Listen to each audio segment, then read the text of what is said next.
नमस्कार, राष्ट्रीय हिंदी न्यूज में आपका स्वागत है और आपके साथ हूं मैं अंजना राठौर। ईडी ने नेशनल हेराल्ड मामले में कांग्रेस के पूर्व अध्यक्ष राहुल गांधी से मंगलवार को लगातार दूसरे दिन 10 घंटे से अधिक पूछताछ की और बुधवार को उन्हें फिर से तलब किया है। राहुल गांधी बुधवार को लगातार तीसरे दिन ईडी के समक्ष पेश होंगे, तो वहीं कांग्रेस के नेताओं और कार्यकर्ताओं ने राहुल गांधी से ईडी की पूछताछ के दूसरे दिन भी विरोध प्रदर्शन किया, जिसके बाद पुलिस ने कई लोगों को हिरासत में लिया। साथ ही पुलिस ने कांग्रेस मुख्यालय से सटे इलाके में धारा 144 लगा रखी है। वहीं मुख्य विपक्षी दल ने अपने नेता से ईडी की पूछताछ को असंवैधानिक और गांधी परिवार की विश्वसनीयता खत्म करने का प्रयास करार देते हुए दावा किया है कि सरकार को पार्टी के पूर्व अध्यक्ष से परेशानी इसलिए है क्योंकि उन्होंने किसानों, नौजवानों और मजदूरों के हक की आवाज उठाई है और कोरोना संकट और चीन पर सीमा की आक्रामकता को लेकर मोदी सरकार को घेरा है। राहुल गांधी लगातार दूसरे दिन मंगलवार सुबह 11:05 पर एपीजे अब्दुल कलाम रोड स्थित ईडी के मुख्यालय पहुंचे थे। इस दौरान उनकी बहन और कांग्रेस महासचिव प्रियंका गांधी भी उनके साथ मौजूद थी। अधिकारियों ने बताया कि कानूनी औपचारिकताओं को पूरा करने के बाद 11:30 पर राहुल गांधी से पूछताछ शुरू की गई थी। करीब 4 घंटे की पूछताछ के बाद राहुल गांधी दोपहर लगभग 3:30 पर बाहर निकले और इसके 1 घंटे बाद फिर से ईडी कार्यालय पहुंच गए। बता दें कि ईडी ने कांग्रेस नेता से सोमवार को 10 घंटे से अधिक समय तक पूछताछ की थी। कश्मीर में हाल में टारगेट किलिंग के दौरान एक बैंक मैनेजर की हत्या करने वाले आतंकी समेत लश्कर-ए-तैयबा के 2 आतंकियों को सुरक्षा बलों ने मंगलवार की देर रात एक एनकाउंटर के दौरान शोपियां में मार गिराया है। जम्मू कश्मीर पुलिस ने इस बात की जानकारी दी है। कश्मीर जोन के पुलिस ने ट्वीट करते हुए बताया कि मारे गए दोनों आतंकी लश्कर से जुड़े हुए थे और इनकी पहचान की जा रही है। उन्होंने बताया कि इस ऑपरेशन को जम्मू कश्मीर पुलिस और सेना के साझा ऑपरेशन के तहत अंजाम दिया गया है। पुलिस की तरफ से किए गए एक अन्य ट्वीट में ये कहा गया है कि एक आतंकी की पहचान शोपिया के जान मोहम्मद के तौर पर हुई है। वो अन्य आतंकी वारदातों के अलावा 2 जून के कुलगाम में बैंक मैनेजर की हत्या के मामले में शामिल था। बता दें कि बैंक मैनेजर विजय कुमार राजस्थान के हनुमानगढ़ का रहने वाला था। कश्मीर में कुलगाम में ड्यूटी ज्वाइन करने के बाद आतंकियों ने 2 जून को उन्हें गोली मार दी थी। बैंक मैनेजर की हत्या के बाद लोगों में काफी गुस्सा भड़क उठा था। गौरतलब है कि हाल ही में टारगेट किलिंग की काफी घटनाएं घाटी में हुई हैं। पिछले साल से टारगेट किलिंग की घटनाएं सामने आ रही हैं और इसमें प्रवासी मजदूरों और स्थानीय अल्पसंख्यकों को लगातार निशाना बनाया जाने की खबरें आ रही हैं। बता दें कि 12 मई को जम्मू कश्मीर के बड़गाम में आतंकियों ने राजस्व विभाग के एक अधिकारी कश्मीरी पंडित राहुल भट्ट को भी अपना निशाना बनाया था और आतंकियों ने तहसील ऑफिस में घुसकर बैंक मैनेजर को गोली मारकर मौत के घाट उतार दिया था। वहीं बीते दिनों जानकारी मिली थी कि इन टारगेट किलिंग की प्लानिंग पिछले साल पाकिस्तान अधिकृत कश्मीर में चल रही है। इस दौरान 200 ऐसे लोगों की लिस्ट तैयार की गई थी जिनकी जान लेनी थी। महाराष्ट्र सरकार में मंत्री और शिवसेना नेता अनिल परब को ईडी ने मनी लॉन्ड्रिंग मामले में समन भेजा है। ईडी ने अनिल परब को बुधवार को पूछताछ के लिए दफ्तर बुलाया है। बता दें, इससे पहले ईडी ने महाराष्ट्र सरकार में मंत्री रहे अनिल देशमुख, नवाब मलिक और प्राजक्ता तानपुरे के खिलाफ कार्रवाई की थी। महाराष्ट्र के मंत्री परब के खिलाफ 26 मई से ही छापेमारी चल रही है। परब पर महाराष्ट्र में मंत्री रहते हुए करोड़ों रुपए की रिश्वत लेने का आरोप है। पिछले महीने ईडी ने इन मामले में परब के 7 ठिकानों पर एक साथ छापेमारी की थी। इसके अलावा अनिल परब पर एक और आरोप है कि दापोली में बना उनका रिसोर्ट नियमों का उल्लंघन करके बनाया गया है। बीजेपी नेता किरीट सौम्या की नजर सबसे पहले परब के इस रिसोर्ट पर पड़ी, जिसके बाद केंद्रीय वन विभाग ने इसे तोड़ने का आदेश दिया था। ईडी ने महाराष्ट्र के रत्नागिरी जिले के दापोली इलाके में एक रिसोर्ट को निर्माण में तटीय विनियमन क्षेत्र के प्रावधानों के कथित उल्लंघन से जुड़े धन शोधन मामले की जांच के सिलसिले में राज्य के परिवहन मंत्री अनिल परब को 15 जून को मुंबई में पूछताछ के लिए तलब किया है। अधिकारियों ने मंगलवार को यह जानकारी दी है। उन्होंने बताया है कि केंद्रीय एजेंसी धन शोधन निवारण अधिनियम यानी पीएमएलए के तहत परब से पूछताछ कर उनका बयान दर्ज करना चाहती है। अधिकारियों के मुताबिक परब से बुधवार को जांच एजेंसी की मुंबई स्थित जोनल कार्यालय में पेश होने के लिए कहा गया है। गौरतलब है कि 57 वर्षीय परब महाराष्ट्र में शिवसेना के नेता और 3 बार के विधान परिषद सदस्य हैं। वह राज्य के संसदीय मामलों के मंत्री भी हैं। प्रदेश के मुख्यमंत्री योगी आदित्यनाथ ने ऐलान किया है कि अग्निपथ योजना के तहत सेवा के 4 साल बाद यूपी सरकार पुलिस और अन्य संबंधी सेवाओं में प्राथमिकता देगी।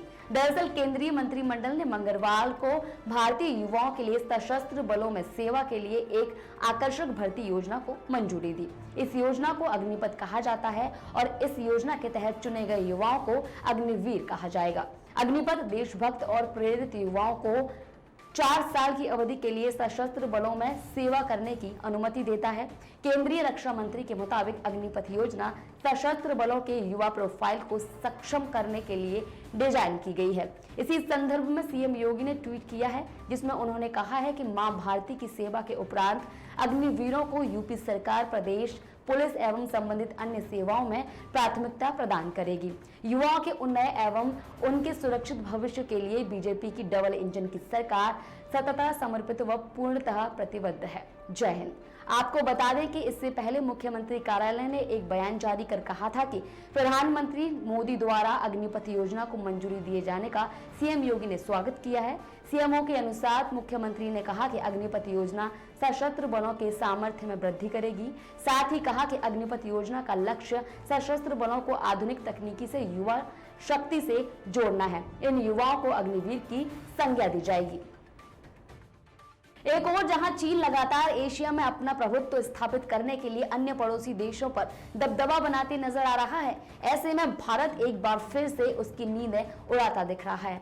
दरअसल अमेरिका, यूएई और इजराइल के साथ भारत की एक नई साझेदारी शुरू होने जा रही है, जिसे I2U2 का नाम दिया गया है। अमेरिकी राष्ट्रपति जो बाइडेन के प्रशासन ने ये ऐलान किया है कि भारत के साथ एक और क्वाड में अमेरिका शामिल होने जा रहा है। बाइडेन प्रशासन के अनुसार भारत, इजराइल, यूएई और यूएस की साझेदारी वाली नई चौकड़ी को I2U2 कहा जा रहा है। बाइडेन प्रशासन के अनुसार बताया जा रहा है कि इसी महीने अगले सप्ताह अमेरिकी राष्ट्रपति जो बाइडेन भारतीय प्रधानमंत्री नरेंद्र मोदी के साथ I2U2 की वर्चुअल समिट में शामिल होंगे।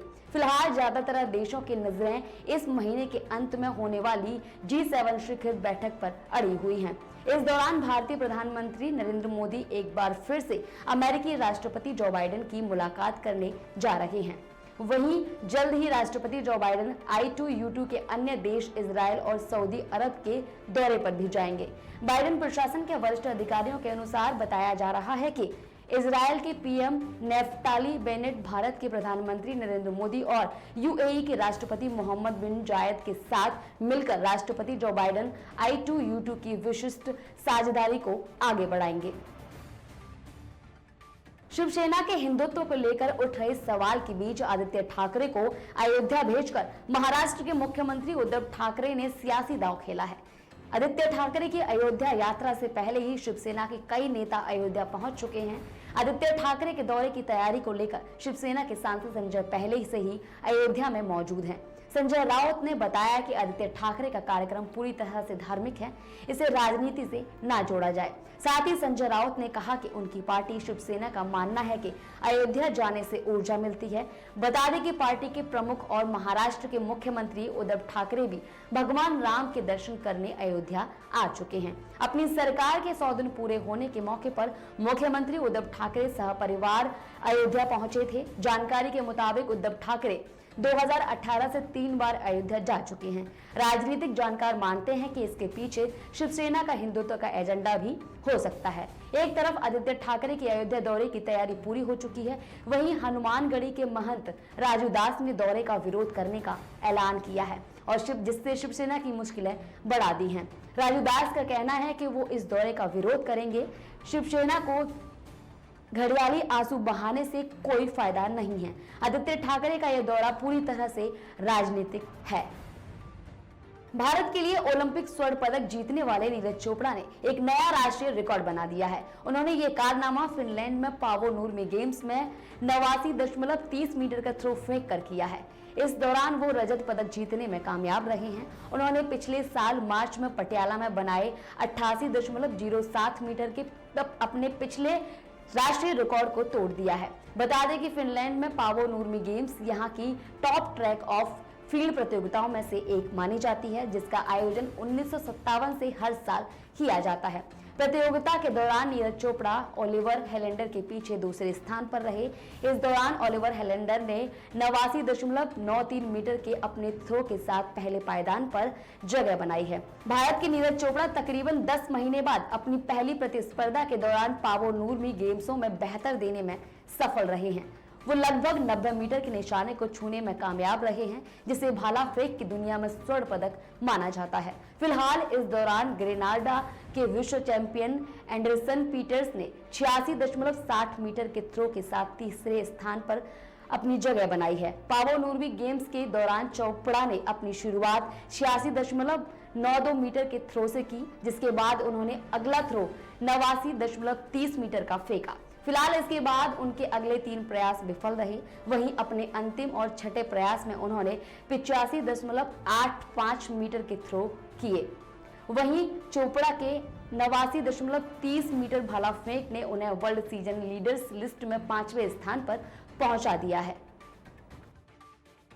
पैगंबर मोहम्मद के खिलाफ बीजेपी नेताओं की टिप्पणी को लेकर देश के कई हिस्सों में तनाव का माहौल है। इस बीच पाकिस्तान के पूर्व पीएम इमरान खान ने पैगंबर विवाद को लेकर यूपी के हिंसा के बाद हुई बुलडोजर की कार्रवाई को गलत ठहराया है। इमरान खान ने भारत में हिंसा करने वालों के घर पर बुलडोजर की कार्रवाई को लेकर सवाल उठाते हुए आरोपियों से सहानुभूति जताने की झूठी कोशिश की है। पैगंबर मोहम्मद को लेकर यूपी में हिंसा करने वालों के घर पर बुलडोजर की कार्रवाई को लेकर पाकिस्तान के पूर्व पीएम इमरान खान ने कहा है कि ये बेहद चौंकाने वाला है कि कैसे भारतीय अधिकारियों ने बीजेपी नेताओं की ईश निंदा बयानों के विरोध में भारतीय मुसलमानों के घरों को ध्वस्त कर दिया है।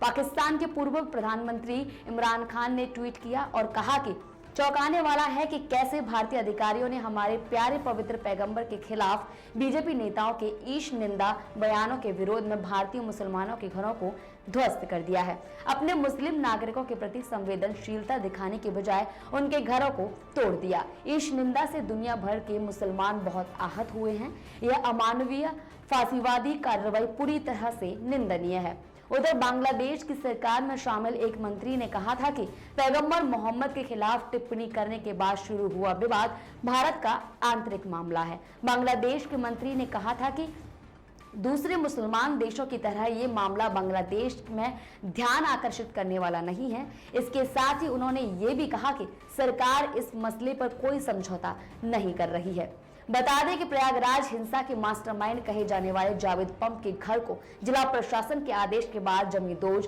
कर दिया गया था।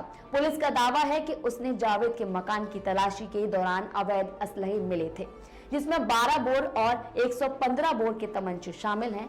गौरतलब है कि पुलिस ने देश में अलग अलग जगह पर पैगंबर विवाद को लेकर हुई हिंसा में कई लोगों को गिरफ्तार किया है। फिलहाल के लिए खबरों में इतना ही। देखते रहिए राष्ट्रीय हिंदी न्यूज। जय हिंद।